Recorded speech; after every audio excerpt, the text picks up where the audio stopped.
nesse instante, abrirem comigo a Bíblia no texto que se encontra no livro dos Salmos, Salmo 127, irmãos. Salmo de número 127.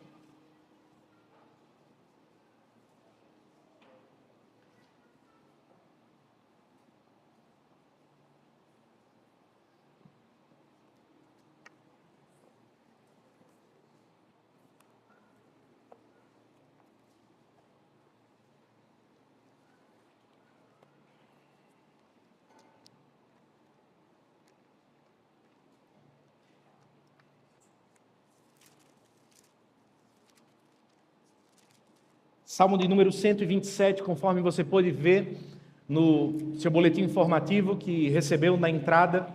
Hoje nós estamos iniciando uma nova série de mensagens, se desse para colocar aqui, Paulo, a arte não está dando, né? Não está indo. Mas como você pode perceber no boletim, série que tem como título Famílias, Castelos sobre Areias ou Família sobre a Rocha. Esse é o título dessa série que haverá de tratar sobre diversos temas que tocam as nossas famílias.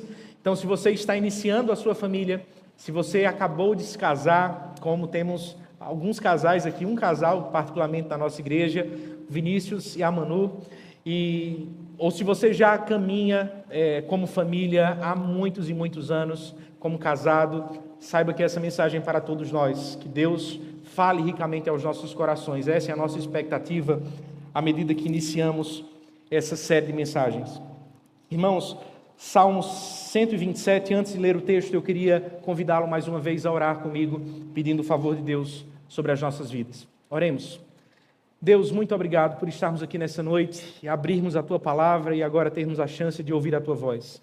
Pedimos que o Senhor fale conosco, que o Senhor abra os nossos corações, que o Senhor incline os nossos ouvidos e que à medida que caminhamos por esses versículos, que possamos ser alvos do Teu Evangelho, Senhor, que possamos ter os nossos caminhos orientados, direcionados ou redirecionados à Tua presença, a fim de que possamos viver aquilo que o Senhor espera para os nossos lares. Fala ao nosso coração, Senhor, nesta noite e nos alcança com a Tua bondade, com a Tua graça.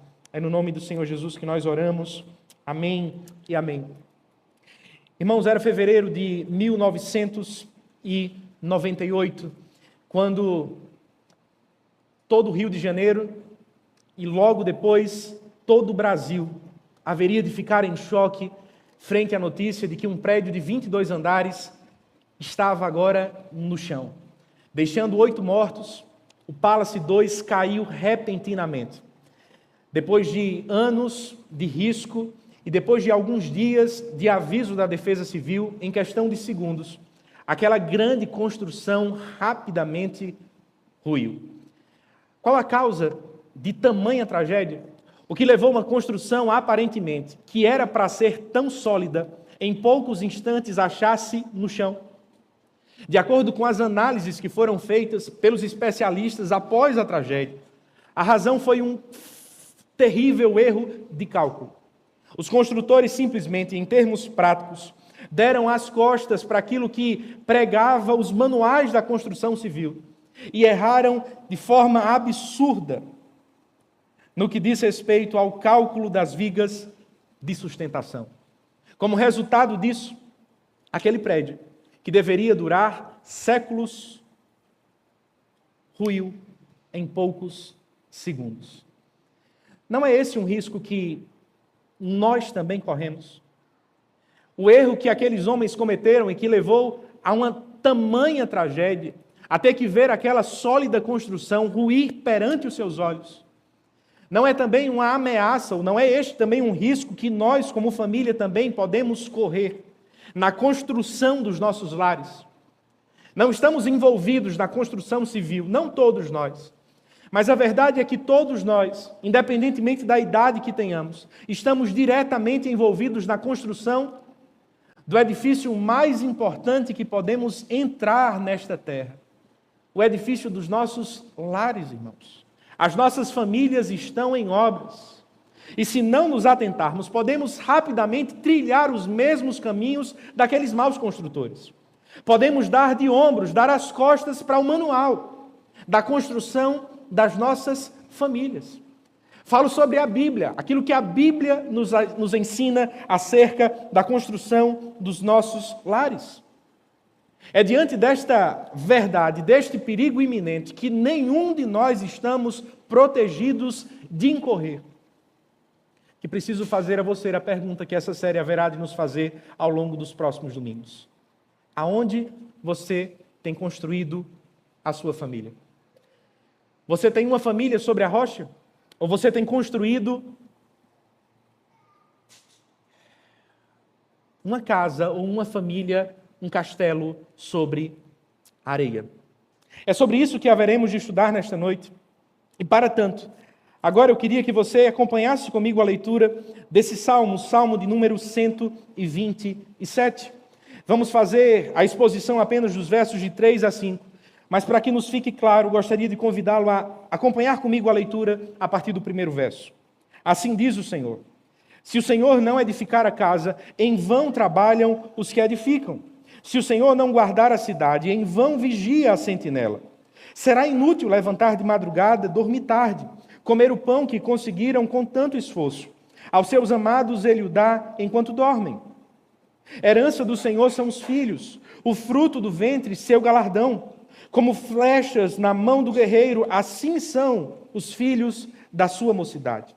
Feliz o homem que enche deles a sua aljava. Não será envergonhado quando enfrentar os seus inimigos no tribunal.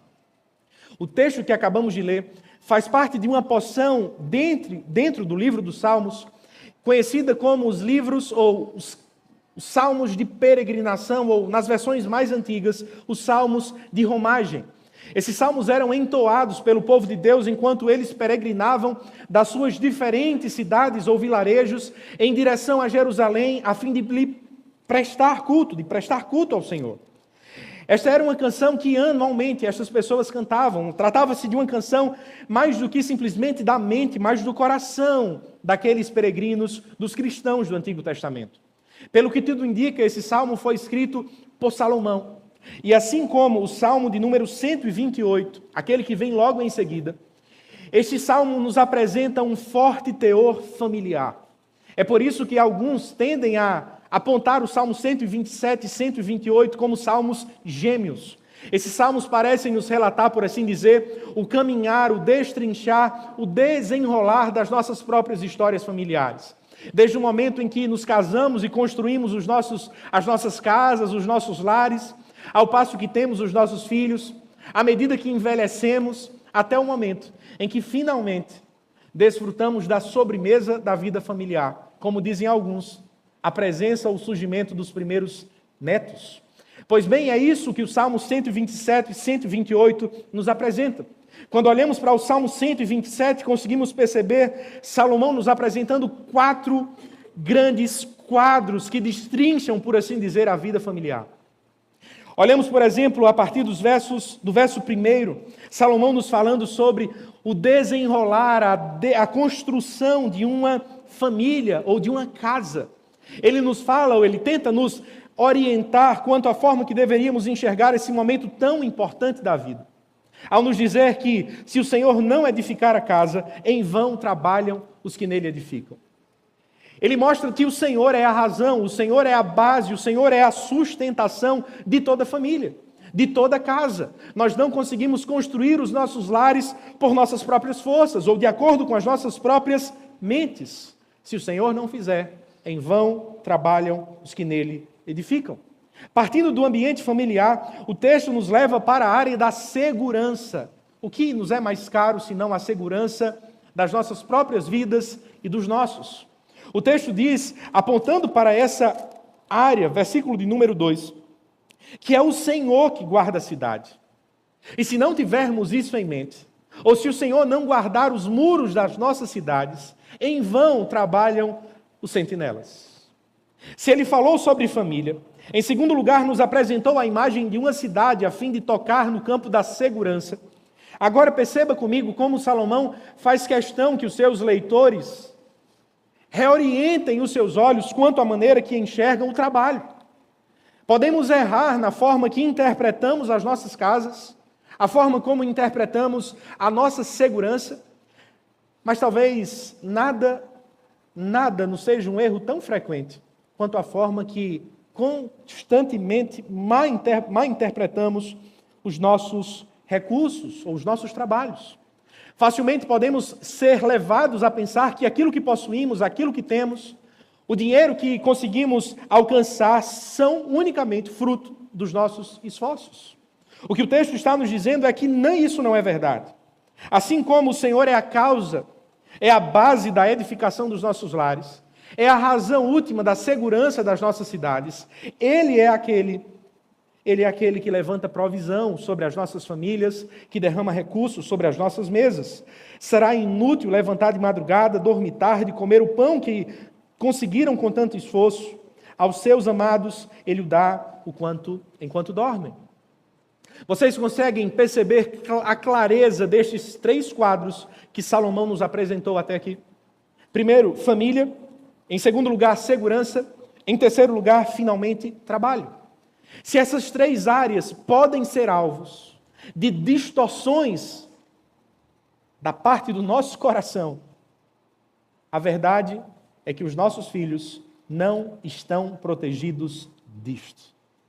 É por isso que depois de nos apresentar esses 3 quadros, Salomão nos apresenta, a partir do verso 3 até o verso 5, a forma correta como deveríamos conceber a primeira pergunta registrada no seu boletim informativo: o que são filhos? A nossa série trata sobre esta grande pergunta: família sobre a rocha ou castelo sobre areia? Porque entender ou tentar responder esta pergunta listada no boletim, o que são filhos, é tão importante para a reflexão que estamos tentando iniciar nessa noite. A visão que temos acerca dos nossos filhos, a forma como respondemos a essa pergunta, inevitavelmente direcionará os passos que haveremos de dar como futuros pais ou como pais na educação destes, nas expectativas que nutrimos quanto a estes, dos valores que desejamos alimentar em seus corações. A pergunta que precisamos nos fazer é: como Deus responde esta pergunta? O que filhos são? Se eu perguntasse a alguns de vocês, talvez vocês poderiam dizer: filhos, meu filho é a razão da minha existência. Outros poderiam dizer: meu filho é tudo que mais sonhei na vida. Outros poderiam partir para o campo mais biológico, mais puramente técnico. Filhos são o resultado da relação de um homem com a mulher, do encontro destes 2 seres vivos. A pergunta é: como Deus responde a esse questionamento? Versículo de número 3, o texto nos diz: filhos são, ou herança do Senhor são os filhos, o fruto do seu ventre, o seu galardão. Perceba como Deus nos expõe esta verdade, ou responde a esta pergunta. Essencialmente, Deus nos diz que filhos são herança. O que herança é, gente? Herança não é algo que nós trabalhamos para ter. Herança não é fruto do nosso mérito. Herança não é fruto do nosso estudo. Herança não é fruto do nosso trabalho. Herança é algo que nós recebemos sem merecermos. É algo que nos é confiado sem qualquer realização pessoal, sem qualquer obra que possamos previamente apresentar. Mas não apenas isso, o texto nos diz que filhos são herança do Senhor. É Deus que nos concede aquilo que nós jamais merecemos. É Deus que nos concede aquilo que pelo que nós jamais trabalhamos. Sim, humanamente falando, filhos são de fato fruto de um encontro de um marido com a mulher, de um homem com a mulher, que um dia se uniram e como semente desta relação nasce depois de 9 meses aquele carequinha ou aquela carequinha que deixa todo mundo babando. Mas filhos não são simplesmente resultado de biologia ou genética. Filhos para a existência dos filhos, há uma resposta teológica que nós não podemos nos esquecer. Filhos são herança do Senhor. Filhos são presentes que Deus derrama sobre famílias. Talvez alguns já tenham escutado absurdos quando o assunto é filhos, do tipo: Meu filho, foi um erro. Quem sabe você tenha escutado isso do seu pai ou da sua mãe em algum momento. Outras pessoas partem do campo negativo para quase que a idolatria dos filhos. Filhos, os meus filhos são a razão da minha existência. Os meus filhos são a resposta que eu tanto aguardava para resolver o problema do meu casamento. Outros partem para outro campo dizendo: os meus filhos são a peça ou são as peças que faltavam para a solidão que sinto, o vazio que ainda percebo no meu lar, no meu relacionamento. Para todas essas e outras respostas, Deus está dizendo: não, não e não. Filhos não são nenhuma destas coisas. Filhos são herança de Deus. Isso é importante de entendermos, porque a má compreensão quanto à identidade dos nossos filhos ou dos nossos futuros filhos ditará as expectativas que nutrimos sobre eles. Ditará a forma como os educaremos. Se você entende que os seus filhos são seus, você pode estabelecer facilmente para eles quais devem ser as suas prioridades da vida, baseado puramente e unicamente na sua cabeça e no seu bel prazer. Mas se nós entendemos que os filhos que Deus nos concede são mera concessão, não são propriedade nossa, nós precisamos dar um passo atrás e nos questionarmos o que Deus espera de mim como pai, quanto à forma que haverei de educá-lo ou educá-la. O que Deus espera de pais no que diz respeito à educação, o que Deus deseja para a vida do meu filho. E talvez choque você saber que a maioria dos alvos que talvez coloquemos sobre os nossos filhos, ou para os nossos filhos, frequentemente não são os mesmos alvos de Deus. Alguns pais, quando conversando, quando ouvindo, escutando algumas famílias, convivendo com famílias em diferentes contextos, e pergunto para estes pais o que eles mais gostariam de ter ou de ver os seus filhos realizar ou perceber na vida ou no futuro dos seus filhos, com grande frequência escuto: eu gostaria que os meus filhos fossem formados nas melhores universidades deste país. Eu gostaria que os meus filhos ganhassem mais dinheiro do que ganhei, que não se preocupassem jamais com isso. Eu gostaria que os meus filhos fossem os melhores alunos da classe. Eu gostaria que os meus filhos fossem os mais obedientes possíveis. Eu gostaria. E a resposta é que nenhuma desses desejos são ilegítimos. Você pode desejar todas essas coisas. A questão não é que eles estão errados. O erro está quando colocamos todos esses desejos legítimos como prioridades últimas, como se fossem as coisas mais importantes da vida, e nos esquecemos do que Deus deseja para os nossos filhos, que não são nossos, mas são dele. Que não são propriedades nossas, são simples concessões para que nós os administremos e os apontemos para o seu verdadeiro Senhor, para Cristo Jesus. Então a grande pergunta que nós precisamos nos fazer à luz desta primeira verdade sobre filhos é: o que Deus espera dos meus filhos? E a resposta é: acima de qualquer outra coisa, formando seu filho na melhor universidade do país, ou jamais formando, sendo aquele profissional, cursando aquele curso que você tanto sonhou, ou jamais concluindo, sendo próspero ou não, sendo obediente, sendo muito inteligente ou não, o que Deus espera dos nossos filhos é que eles o amem, é que eles sejam discípulos de Cristo Jesus. A grande missão que o Senhor Jesus nos deu em Mateus capítulo 28, versos 16 a 20. Façam discípulos. Não começa do outro lado do mundo, mas começa do outro lado da sua mesa, a saber, com o seu filho. Perceba comigo uma segunda verdade que esse texto nos diz, a fim de responder à pergunta: quem são filhos? Versículo 4. Como flechas na mão do guerreiro, assim são os filhos da sua mocidade. Naquele contexto onde não tínhamos tantas defesas como temos hoje, ou sistemas que nos protegessem como temos hoje, filhos eram instrumentos de proteção familiar. Uma família com numerosos filhos era naturalmente uma família mais protegida, mais segura, poderia se defender mais facilmente de possíveis opositores. Esta é uma verdade básica que esse texto nos apresenta. Mas há um princípio, irmãos, importante, que acredito que salta desse texto. Por um lado, filhos são objetos, são presentes que Deus nos dá e que podem, em alguma medida, nos proteger. Talvez, na velhice, filhos serão meios de graça que o Senhor utilizará nas nossas vidas para nos proteger de uma vida solitária e vazia, de uma vida de reclusão, de uma vida individualista. Mas mais do que isso, percebam um princípio que conseguimos encontrar nesse texto. À medida que Salomão nos diz que filhos são flechas na mão do guerreiro, eu gostaria que você pensasse em como as flechas atuam, ou em como lidamos com elas. Irmãos, flechas precisam de direção. Se você não direcionar uma flecha, ela pode voltar-se contra você.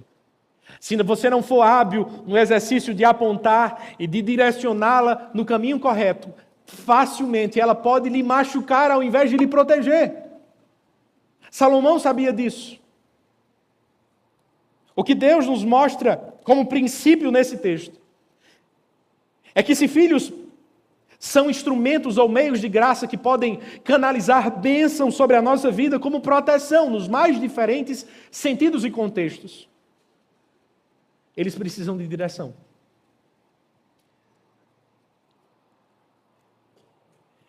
Em segundo lugar, flechas são instrumentos de guerra, mas elas não nos defendem de inimigos próximos, ou elas não foram feitas para atuarem como espadas, mas para serem alçadas, serem lançadas longe. E esta é uma segunda verdade, é o segundo princípio que salta desse texto. Filhos não foram feitos para serem nossos como pais por toda a vida, para viverem debaixo da nossa aba por toda a sua história. Filhos foram feitos para serem lançados, não a serviço do mundo, como frequentemente já ouvimos na vida, mas para serem instrumentos nas mãos do Senhor, nas mãos de Deus. É assim que enxergamos esta pergunta: o que filhos são? Alguns pais discordam daquilo que Salomão nos aponta. Talvez não na teoria, mas sim na prática, na forma como educam seus filhos. Dois erros comuns no que diz respeito à direção que essas flechas, que são os filhos, deveriam receber ou ter. Acha-se na postura autoritária como muitos pais exercem a educação. Não são raros os casos em que pais abraçam aquilo que Paulo, escrevendo aos Efésios, se opõe, dizendo: pais, não provoquem a ira de seus filhos. Eles agem como não treinadores, não como lançadores de flechas, não como pessoas que direcionam, que treinam seus filhos, mas como senhores que os aprisionam com mão de ferro e pesada e acabam por quebrar os seus filhos. Se esse é um lado não raro, não incomum nos nossos dias e desde que o mundo é mundo, um outro lado, uma outra síndrome muito presente nos nossos dias, é a síndrome de Eli, irmãos. Vocês lembram da história deste sacerdote? Eli simplesmente lavou as mãos para a educação dos seus filhos. Ele deixou que os seus 2 filhos caminhassem pelas suas próprias pernas e fizessem aquilo que lhes bem parecia, lhes parecia agradável. E qual o fruto deste tipo de educação negligente, omissa, permissiva demais?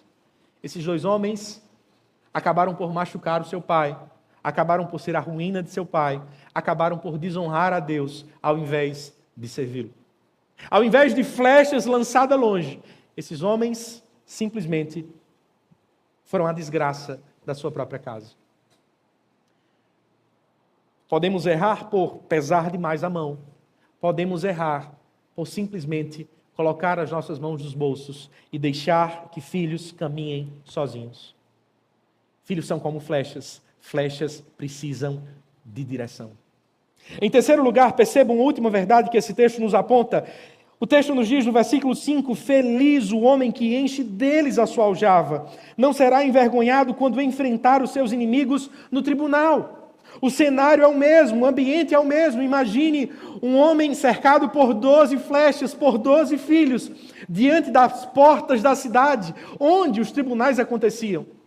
Ao passo que fosse abordado por um opositor com três companheiros, 3 capatazes, este homem estava guardado porque tinha 12 flechas para defendê-lo, para protegê-lo, para lhe acompanhar. Filhos são bênçãos, e esta é a terceira verdade que esse texto destaca. Eles são bênçãos para os seus pais. Eles são bênçãos para os seus pais porque eles oferecem proteção, porque eles oferecem companhia. Eles são bênçãos para os seus pais, poderíamos apontar outras razões, porque eles podem continuar a raça, eles podem continuar uma linhagem, eles podem continuar uma descendência. Pense comigo no outro lado do mundo, na China, onde existe aquela política do filho único. Pense na tragédia que está acontecendo em muitas famílias, que estão simplesmente sendo apagadas do mapa com o passar de poucos anos. Um filho morre, não deixa descendência e rapidamente uma linhagem inteira foi ao chão, acabou-se. Filhos são uma bênção porque preservam uma geração. E poderíamos enumerar tantas e tantas e tantas e tantas outras razões. Mas além de todas elas, ou mais importante do que todas elas, filhos são uma bênção nas mãos de Deus, porque eles formam Cristo em nós. Filhos são instrumentos de santificação, irmãos, para a nossa vida. E note, o texto não diz, feliz o homem que enche a sua aljava de alguns tipos de flecha. Não é isso que você lê na Bíblia. Mas que enche deles a sua aljava. Nós não estamos entrando no campo subjetivo, onde podemos entender que alguns filhos são instrumentos de bênção sobre as nossas vidas, enquanto outros não. A verdade do texto é que todos os filhos são bênçãos. Todos os filhos são instrumentos de bênçãos de Deus sobre as suas famílias, sobre a vida de seus pais, sobre aqueles que estão ao seu lado, sobre as nossas vidas. Isso talvez confronte o nosso coração se pensamos que apenas filhos obedientes estão sendo bênçãos na vida de seus pais. Isso talvez confronte o seu coração se você pensa que apenas filhos saudáveis são bênçãos na vida de suas famílias. Deus não diz que apenas filhos saudáveis e que vão viver até os seus 90 anos foram bênçãos para os seus pais. Deus não está dizendo que apenas aqueles filhos obedientes, bonzinhos, são bênçãos para a vida de suas famílias. Vivendo muito ou pouco, tendo uma vida longeva ou partindo com poucos anos de vida. Vivendo até os 90, 100 anos. Ou vivendo até o último mês da gestação. A resposta de Deus para os nossos filhos é que sempre eles serão bênçãos. Filhos jamais são erros. Filhos jamais são motivos de tristeza. Filhos são a causa de sermos chamados, primeira palavra do versículo 5, felizes ou bem-aventurados. Esse texto não está dizendo que nós teremos o sentimento de alegria sempre como pais. Isso é um erro. Esse texto está nos dizendo que seremos bem-aventurados diante de Deus. Isso diz mais respeito a uma posição ou estado do que simplesmente um rompante de sentimento. Um tipo de sentimento que vai e que vem. Por termos sido presenteados por Deus como filhos, somos bem-aventurados.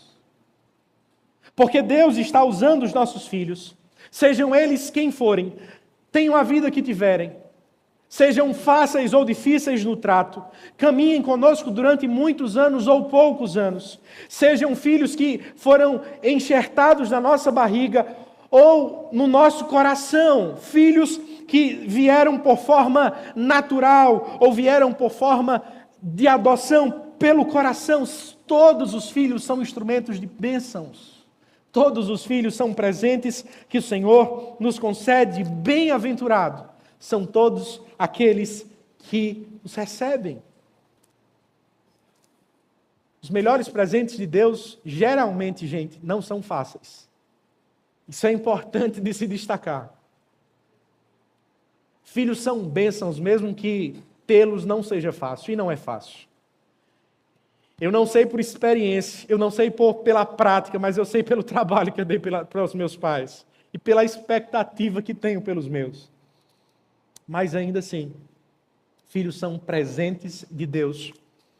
E a maior obra que Deus está fazendo neles e através deles, em nós, é nos transformar mais parecidos com Cristo. Não é isso que o casamento fez com todos aqueles que se casaram? Não é isso que todos os nossos relacionamentos, em alguma medida, têm feito nas nossas vidas? Pois bem, é o que filhos também produzem dentro de nós. Filhos vieram a fim de nos tornar mais parecidos com Cristo. E quando você, Niquinha, quando você, Mateus e Gabi, quando vocês aqui que ainda têm filhos pequenos, têm que acordar às 3 horas da manhã, as mães têm que dar de mamar aos seus pequenos, saiba o que Cristo está fazendo em você, é torná-lo e torná-la mais parecida ou parecido com Ele. E essa é a grande bênção dos filhos. Mesmo que eles jamais se formem nas melhores universidades do mundo e sejam bem-sucedidos diante dos olhos do mundo, os nossos filhos sempre terão sido e serão bênçãos de Deus em nossas vidas. Amém, irmãos? Aqueles que não têm os filhos ainda, aqueles que desejam, vão dormindo, viu? Que às 3 horas da manhã o despertador vai tocar logo mais. Abramos as nossas Bíblias a fim de responder uma segunda verdade. Deuteronômio capítulo 6, versículo de número 4 a 9. Se precisamos responder à primeira pergunta, o que são filhos? É extremamente importante que, a partir destas respostas que tivemos, enxerguemos uma segunda pergunta. Qual o papel dos pais? Versículo de número 4, escute Israel, versículo 4, capítulo 6 de Deuteronômio. O Senhor, nosso Deus, é o único Senhor. Portanto, ame o Senhor, seu Deus, de todo o seu coração, de toda a sua alma e com toda a sua força. Estas palavras que hoje lhes ordeno estarão no seu coração.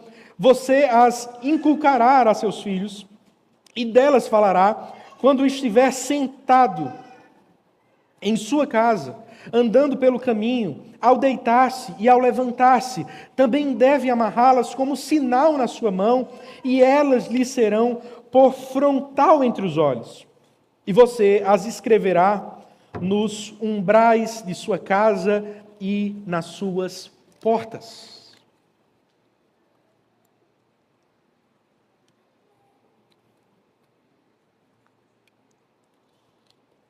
Achamos-nos diante de uma das passagens mais conhecidas de todo o Antigo Testamento.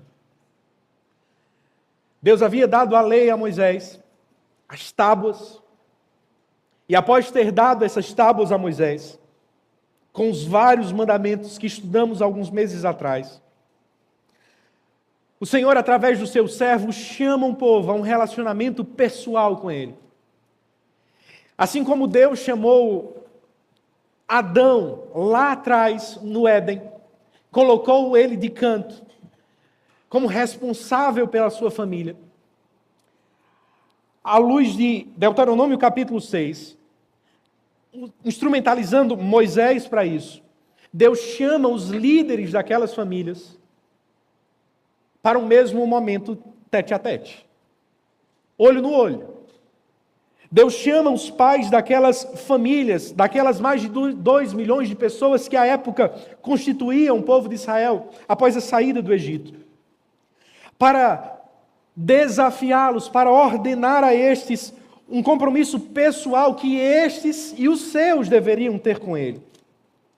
É diante deste cenário que as palavras que lemos no versículo 4 nos surgem. Escute, Israel, o Senhor nosso Deus é o único Senhor. Depois de 400 anos no Egito, sendo influenciados por inúmeras divindades falsas, inúmeros deuses que não eram deuses de fato, uma sociedade politeísta, Deus os retira do Egito e ensina a estes homens e mulheres que ele não estava disposto a aceitar uma adoração mista, uma adoração de coração dividido, a adoração para a qual os adoradores do Senhor são comissionados a abraçarem. É uma adoração leal, irmãos. É por isso que o texto nos diz: escute, Israel, o Senhor é o único Senhor. Não é aceitável que vocês adorem o Deus touro, o Deus Nilo, o Deus da fertilidade, e ainda adorem a mim. Eu não dividirei a minha adoração com nenhum outro. Eu sou o único Senhor.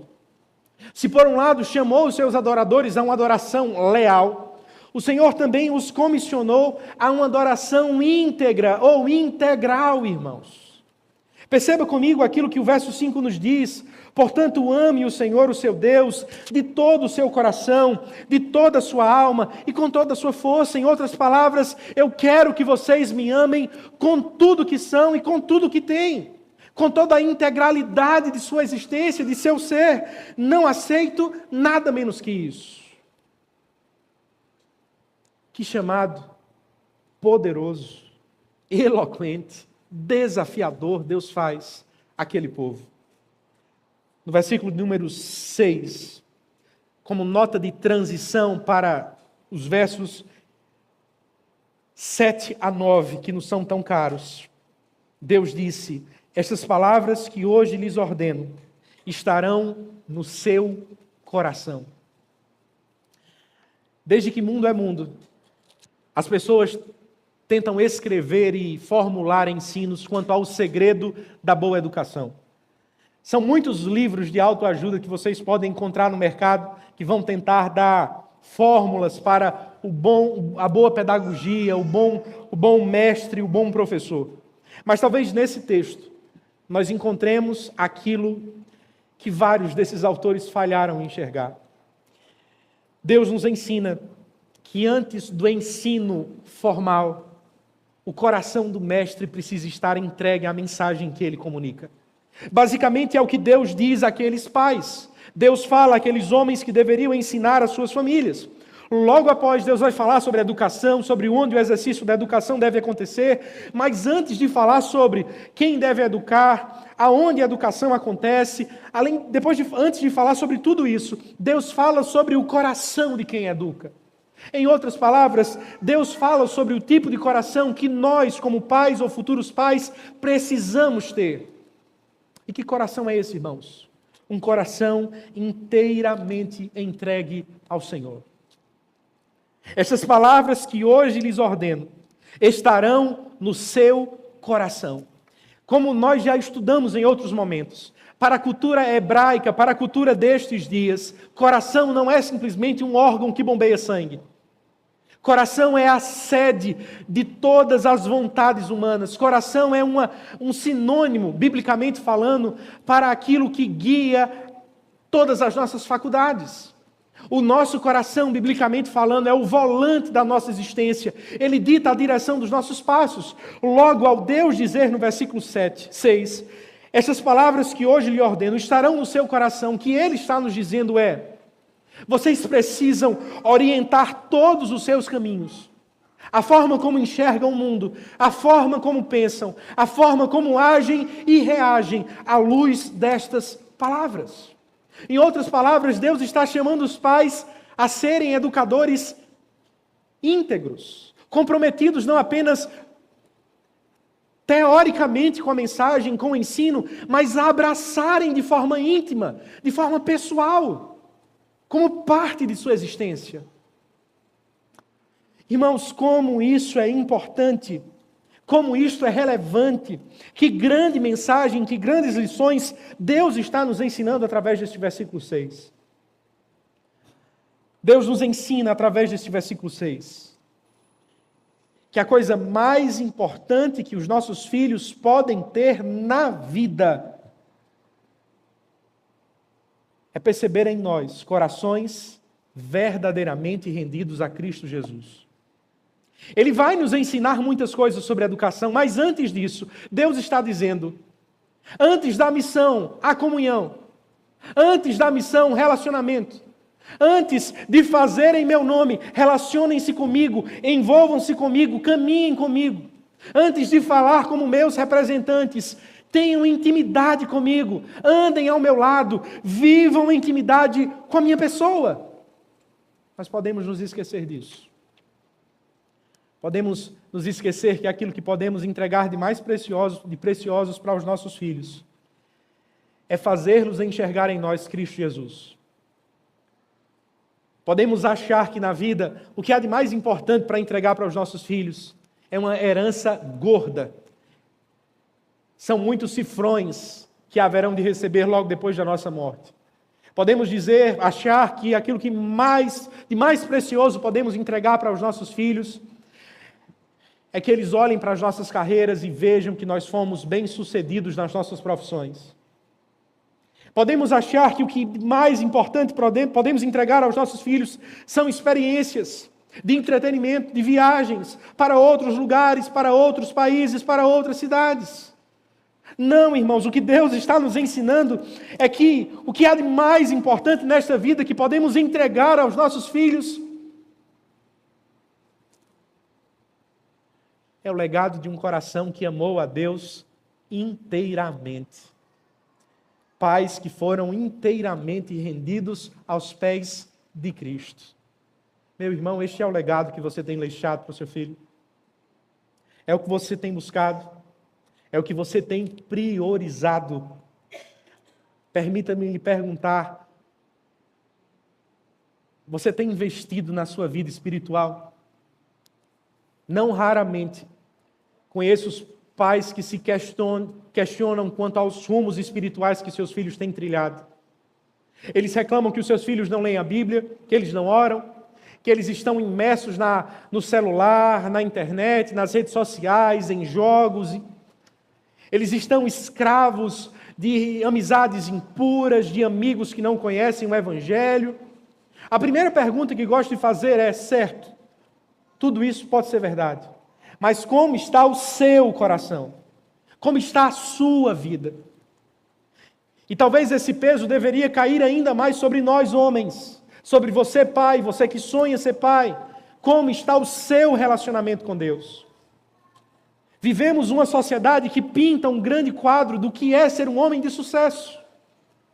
Alguns podem dizer ser um homem de sucesso é ter uma carreira brilhante, é construir castelos, é ser próspero, é ser rico, é ser um grande provedor para a minha casa. Nenhuma destas coisas são necessariamente ruins ou erradas, mas a grande missão que Deus nos dá, irmãos, como pais, como homens, é que possamos direcionar as nossas famílias para mais perto de Cristo. Podemos erguer castelos nesta vida, mas se os nossos filhos não estiverem sobre a rocha que é Cristo, certamente os erigimos sobre areia. Não foram nada além do que castelos de cartas. Qual é o legado que haveremos de deixar para a futura geração? Em segundo lugar, perceba comigo o restante do texto. O texto caminha nos dizendo: estas palavras que hoje lhes ordeno estarão em seu coração, você as inculcará a seus filhos e delas falará quando estiver sentado em sua casa, andando pelo caminho, ao deitar-se e ao levantar-se. Também deve amarrá-las como sinal na sua cabeça, e elas lhe serão por frontal entre os olhos. E você as escreverá nos umbrais da sua casa e nas suas portas. Duas verdades que saltam desse texto. Em primeiro lugar, o autor nos fala sobre quem é o educador. E aqui talvez seja um soco de boxe aqui, um soco forte em todos nós. O texto escrito a paz diz: você as inculcará a seus filhos.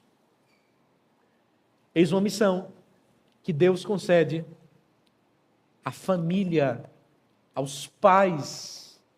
A missão de levar o Evangelho, inculcar o Evangelho, tornar o Evangelho claro aos filhos, à nova geração, pode, sem dúvida alguma, ser auxiliada por muitas pessoas. Por exemplo, nesse exato instante, temos crianças que estão sendo auxiliadas por irmãos nossos que servem a essa igreja, pregando o Evangelho de forma facilitada aos seus corações. Isso é uma bênção, gente. É uma bênção. Temos escola bíblica dominical, que é mais um instrumento de graça que Deus nos concede para que as crianças escutem o Evangelho. Só que um detalhe não pode ser esquecido por nós. Todas essas coisas são auxílios, jamais são elas os principais responsáveis pela missão. A missão que Deus confia é uma missão dada aos pais. A nossa geração tem terceirizado a educação dos filhos.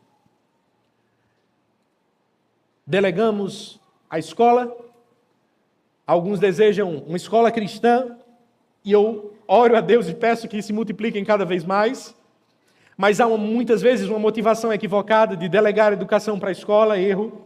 Educação cristã é excelente. Escolas cristãs deveriam ter cada vez mais, mas nós se achamos que por colocá-los, os nossos filhos, em um ambiente como esse, estaremos livres desta missão. Estamos redondamente enganados, gente. Alguns delegam à igreja, outros delegam a pastores, outros delegam a TV, a canais, outros entregam seus filhos para que eles conheçam a Deus sozinhos. Todos esses são exemplos de afastamento desta verdade. Deus confia aos pais essa grande missão. Em segundo lugar, perceba o ambiente onde esta tarefa, onde esta missão haverá de se desenvolver. Onde o Evangelho haverá de ser ensinado. O ambiente dado por Deus não é um ambiente com ar-condicionado, um ambiente perfeito, uma sala de aula com lousa, com data show. Não, o ambiente é a vida, gente.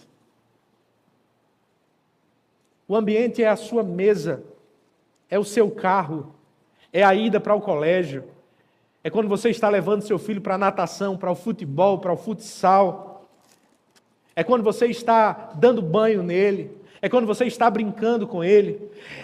O ambiente da educação dos filhos, o ambiente onde devemos nutrir o Evangelho em seus corações é a vida. Saber disso deveria abrir os nossos olhos para entender que cada momento é uma oportunidade única que Deus está nos confiando. À medida que as crianças nascem, certo autor que li essa semana disse que um relógio ou uma janela nos é aberta. E à medida que o ponteiro do relógio gira, os anos se passam, essa janela ela vai se fechando e se fechando cada vez mais. Essa janela sempre estará aberta. Deus sempre poderá fazer aquilo que nós não conseguimos fazer. Deus sempre poderá alcançar o coração dos nossos filhos, mas saibamos, a influência que hoje temos sobre eles certamente não será a mesma de amanhã. Aproveite os momentos que o Senhor tem te dado com teu filho hoje, meu amigo. Não espere o momento perfeito para pregar o Evangelho, não espere que outras pessoas façam, não espere da igreja, pregue o Evangelho ao coração do seu próprio filho, cumpra a sua grande missão. Se queremos ser assertivos nisso, uma observação que precisamos perceber à luz desse texto é que os nossos filhos são melhores observadores do que ouvintes. Se o ambiente é a vida, os nossos filhos haverão de aprender o Evangelho não apenas em um momento, durante 1 hora ao longo da semana, mas à medida que caminhamos com eles durante todos os dias da semana. E à medida que caminhamos durante todos os dias da semana, eles não estarão apenas com os ouvidos abertos, mas muito mais com os seus olhos escancarados. Se desejamos alcançar os seus ouvidos, precisamos estar atentos quanto àquilo que estamos mostrando aos seus olhos. O que você tem mostrado aos seus filhos? Como seus filhos lhe enxergam? Talvez você olhe para si e diga: eu sou um homem de Deus, eu sou um exemplo de graça, na minha família eu tenho liderado, eu tenho provido, eu tenho sido isso e aquilo. A questão é, será que os seus filhos lhe enxergam assim? Conversando com um amigo, nesta semana ele disse: pastor, o mais importante, ele já caminhou com seus filhos vários anos, seus filhos já estão grandes, e trocando ideias sobre esse texto, ele compartilhou esse pensamento: mais importante do que a visão que nós temos sobre nós mesmos, é a visão que os nossos filhos têm sobre quem nós somos. Você já aceitou o desafio de perguntar para o seu filho como ele te enxerga? Como ele te vê? Quais são as marcas de Jesus que ele percebe na sua vida? Quais são os aspectos do seu caráter que lhe estimulam a amar mais a Deus? Você já tentou fazer esse desafio?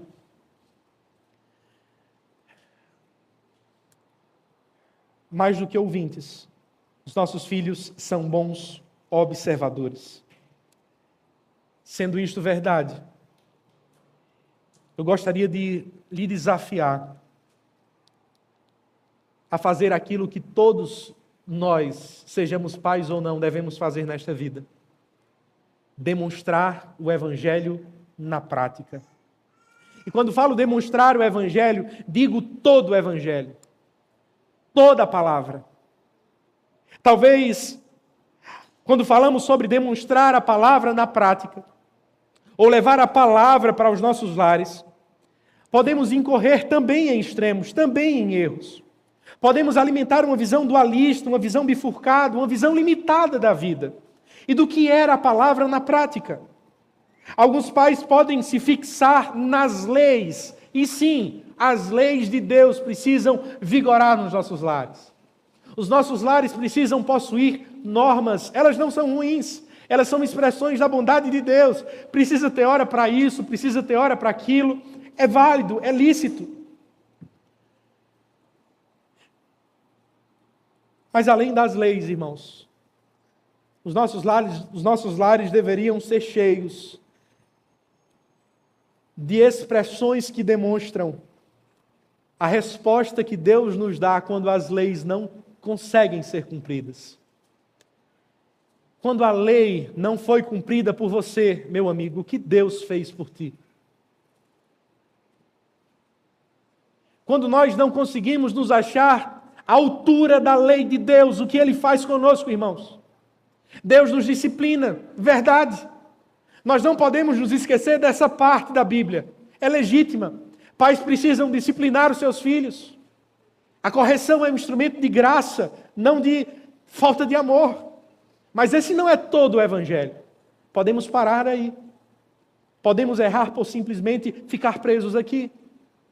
O Evangelho fala que quando pecamos, Deus de fato nos disciplina, mas ao mesmo tempo Deus nos expõe em graça e misericórdia. Deus nos trata com graça e misericórdia. Deus volta em nossa direção com amor leal. Deus mostra que o seu amor por nós não mudou. É o que demonstramos, irmãos. Não é o que gostaríamos, não é o que deveríamos experimentar nos nossos lares e nos nossos relacionamentos de forma geral. A palavra de Deus nos orienta a praticar a disciplina, mas o Evangelho também nos orienta a praticar a graça e a misericórdia. Erramos quando escolhemos só um ou só outro. Erramos quando temos uma mente bifurcada e dizemos é isso ou é aquilo. Ou somos legalistas ou somos contra a lei. Ou dizemos que tudo tem que ser tratado na base da condenação imediata ou simplesmente negligenciamos a disciplina a todo custo. Pense comigo um outro aspecto desta mesma verdade. Quando você, como pai, erra, o que você faz? O Evangelho tem regulado as suas reações diante dos seus filhos? Quando nós pecamos contra Deus, o que Deus nos chama a fazer, irmãos? Ele chama a reconhecermos os nossos erros, o que a Bíblia chama de confissão de pecados. E nos chama a abraçar o seu perdão, a clamar pelo seu perdão. Eis o que deveríamos vivenciar nos nossos lares, se desejamos abraçar a palavra na sua integridade. Como pai, e aos filhos que aqui estão, e todos nós o somos, todos pais fazem parte de um mesmo saco de farinha, que todos nós somos, pecadores carentes da graça de Deus. Filhos deveriam saber disso. Talvez boa parte, 50% pelo menos dos nossos relacionamentos, dos nossos problemas seriam solucionados se nós olhássemos para os nossos pais como de fato eles são. Pecadores que carecem da graça de Deus e por isso vão nos decepcionar em alguns momentos da vida. Portanto, enxergue os seus pais desta maneira e os trate com graça por isso. Por outro lado, pais deveriam enxergar-se assim. E como são carentes da graça de Deus, deveriam externar isso mais vezes. Não pinte ser o super-herói que você não é, meu amigo. Deus não te chamou para ser perfeito. Deus te chamou para ser um pecador que reconhece que está em obras e que caminha em arrependimento e transformação.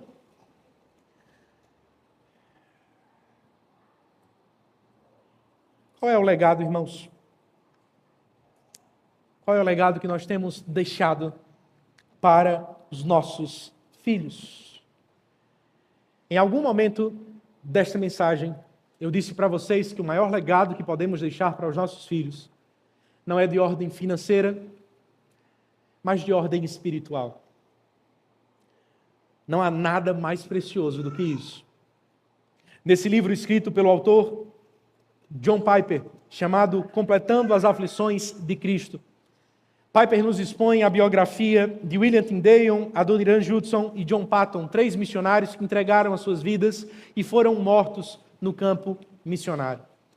Dentre eles, encontramos a vida de John Paton, que foi um missionário usado por Deus entre canibais nas Novas Ilhas Hébridas. Esse homem pregou o Evangelho, enfrentou grandes desafios, se viu perseguido, fugindo para salvar a própria vida em meio àqueles homens e mulheres que nada conheciam da palavra ainda. Alguns de vocês talvez já tenham conhecido a vida do John Paton. O que muitos de nós talvez não tenhamos conhecido é como esse homem chegou ao campo missionário. O que fez com que este homem saísse da sua vida confortável, em um país tranquilo, em uma igreja saudável, e lançasse no mundo desconhecido, além mar, a fim de pregar o Evangelho àqueles que poderiam comê-lo, literalmente. Em sua biografia, John Paton escreve a profunda influência que o seu pai teve ao longo de toda a sua vida. E eu queria pedir licença a vocês para partilhar com vocês um trecho desse livro. Em sua biografia, Paton conta-nos que havia uma pequena sala, uma espécie de closet, que via de regra seu pai usava para orar depois de cada refeição.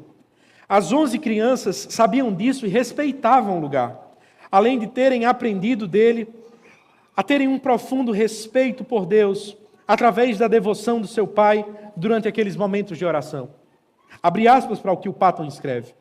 Mesmo que tudo o mais na religião, por alguma catástrofe impensável, fosse varrido da minha memória, minha alma voltaria para aquelas cenas anteriores e se trancaria mais uma vez naquele closet santuário, ouvindo ainda o eco daqueles clamores a Deus, jogando fora todas as dúvidas com um apelo vitorioso. Ele caminhava com Deus porque eu não posso fazer isso.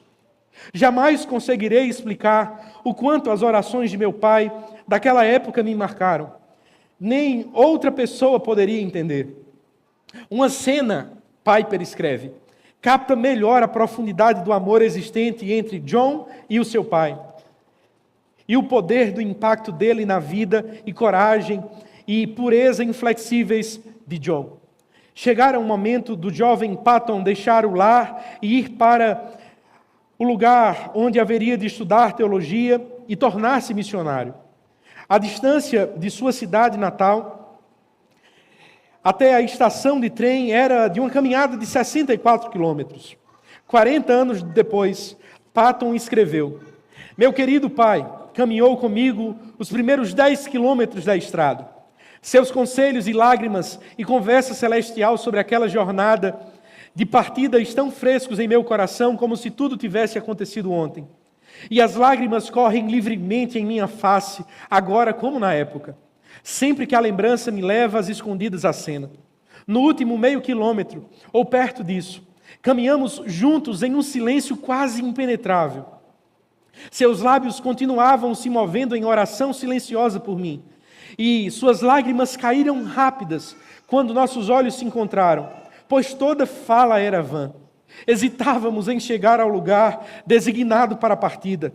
Ele agarrou firmemente minha mão e em silêncio por um minuto Depois disse, de forma solene e carinhosa: Deus o abençoe, meu filho.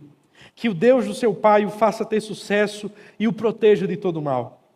Incapaz de dizer mais alguma coisa, seus lábios continuaram movendo-se em oração silenciosa.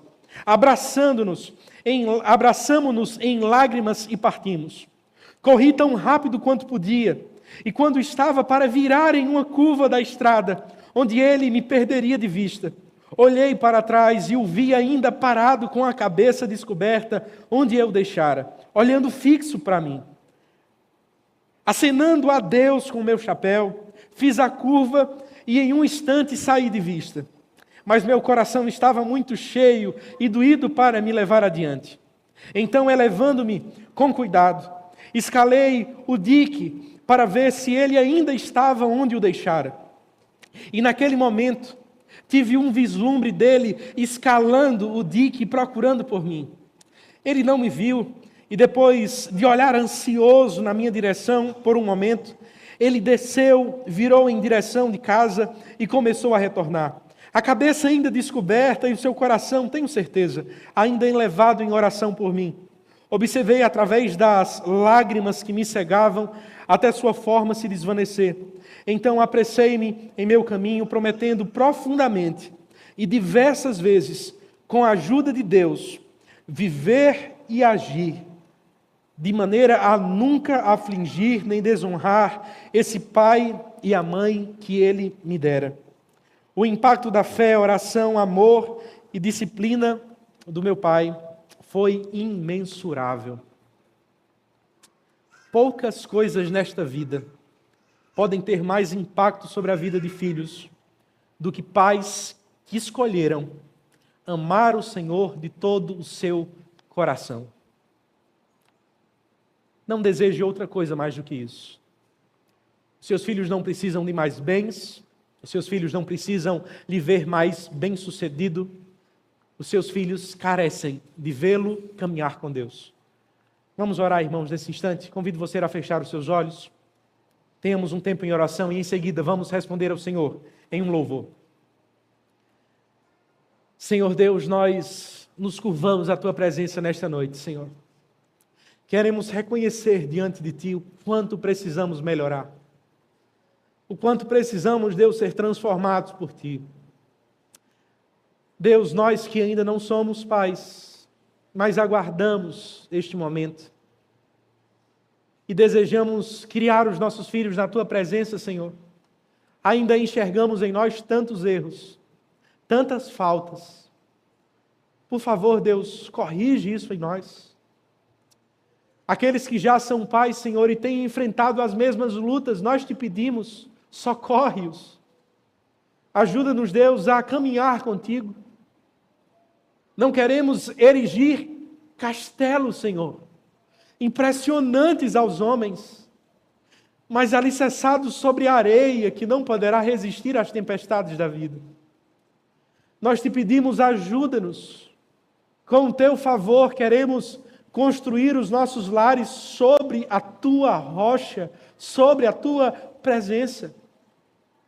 Queremos ver os nossos filhos crescerem nos teus caminhos. Queremos ver os nossos filhos amarem o Senhor. Queremos ver os nossos filhos amando te amar, Senhor, amando te seguir, amando caminhar contigo. Senhor Deus, alcança os seus corações. Nós não conseguimos fazê-lo, mas somos instrumentos, simplesmente instrumentos neste processo. Que o Senhor nos use como te aprouver. Que a tua graça capacite cada pai que se encontra aqui presente. Deus, aqueles que já têm os seus filhos maiores, crescidos, e ao olharem para trás conseguem perceber erros, falhas que cometeram. Ajude, Senhor, os meus irmãos a entenderem que nunca é tarde. Nunca é tarde para voltar atrás, para pedir perdão. Nunca é tarde, Senhor, para dar um novo passo na direção correta. Senhor, que o Teu Espírito nos mova a tomar ações concretas que haverão de abençoar os nossos filhos.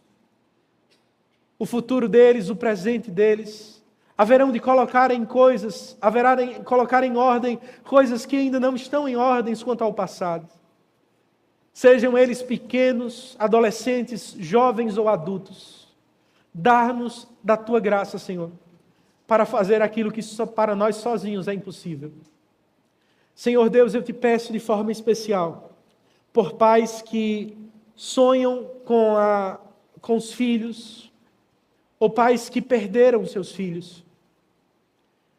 Por favor, pastoreia esses corações. Senhor Deus, que o Senhor trate das feridas que talvez ainda estejam abertas. Que o Senhor derrame a tua graça sobre cada uma destas vidas. Deus, e que o Senhor ministre aos seus corações a verdade de que nós temos o Filho que jamais nos será tirado, o Senhor Jesus. E por termos a Ti, Senhor, haveremos de encontrar aqueles que nos foram tirados, haveremos de encontrar aqueles que já se foram. E mesmo que jamais os tenhamos, Pai, nesta vida, podemos ser plenamente realizados na Tua presença. Nos abençoa, Senhor, com Teu Evangelho e ajuda-nos a viver ao longo desta semana para a Tua glória. Em nome de Jesus. Amém e amém.